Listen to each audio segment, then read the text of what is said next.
이번엔 많이 알려지지 않았지만 실제 경찰 기록과 제보를 바탕으로 한 실종 미스터리 사건을 다룬 두 이야기를 들려줄게요.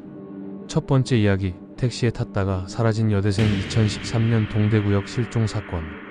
2013년 5월의 어느 금요일 밤, 대구 동대구역 근처 늦은 시각까지 친구들과 식사를 마친 여대생 윤모 씨는 귀가를 위해 택시를 탑니다. 시간은 밤 11시 20분쯤. 그녀는 친구에게 마지막으로 택시 탔어. 금방 도착할게 라는 카카오톡 메시지를 보냈습니다. 이게 그녀의 마지막 연락이었습니다. 30분이면 도착할 거리. 하지만 그녀는 집에 돌아오지 않았습니다. 휴대폰은 꺼졌고 지인들과의 모든 연락은 그날을 기점으로 완전히 끊겼습니다. 가족은 다음날 실종 신고를 했고 경찰은 동대구역 근처 CCTV부터 추적하기 시작했죠. 정확히 11시 19분, 윤 씨가 흰색 개인 택시에 타는 장면이 포착됩니다. 그리고 그 차량은 도심을 빠져나가 외곽 방향으로 움직입니다. 문제는 그 다음, 그 택시는 고속도로 IC 근처에서 사라졌고 도로 CCTV 어디에서도 더 이상 확인되지 않았습니다. 번호판? 가짜였습니다.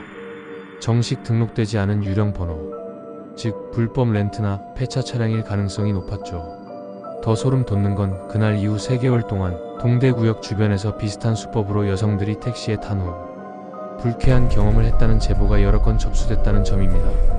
어떤 사람은 운전자가 말없이 외곽도로로 빠졌고 차 안에서 문이 잠겨버렸다고 했고, 또 어떤 사람은 뒷자리에 이상한 냄새와 테이프가 있었다고 진술했죠. 하지만 윤 씨는 여전히 실종 상태. 차량도 운전자도 흔적도 남기지 않고 사라졌습니다.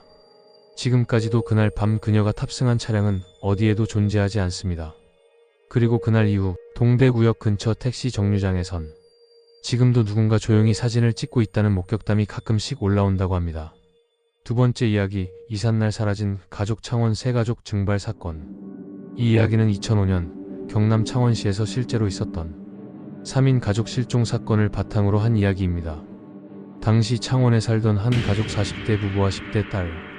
이들은 이삿날 아침 이삿짐 센터 차량을 기다리고 있었고 다음날 새 집으로 이사를 마칠 예정이었습니다. 그런데 그날 이후 그 가족은 영영 모습을 드러내지 않았습니다. 친척과 지인들은 연락이 안 된다며 경찰에 신고했고 경찰이 확인한 결과 집안은 깔끔하게 정리된 상태, 이삿짐 일부는 이미 포장돼 있었고 현관문은 안에서 잠겨 있었어요. 놀라운 건 가족 모두의 휴대폰이 꺼져 있었고 은행 계좌, 카드 사용 내역, 출입 기록 모두 완전히 0이었습니다. 그들이 탔을 차량도 없고 CCTV에도 아무 흔적이 없었죠.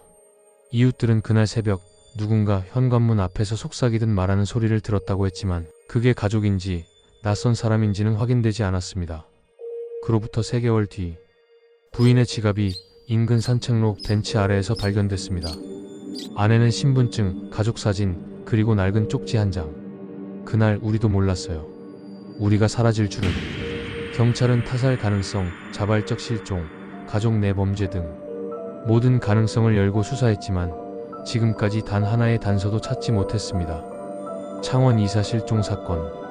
그 가족은 짐도 흔적도 남긴 채 어디로도 가지 않고 그냥 사라졌습니다.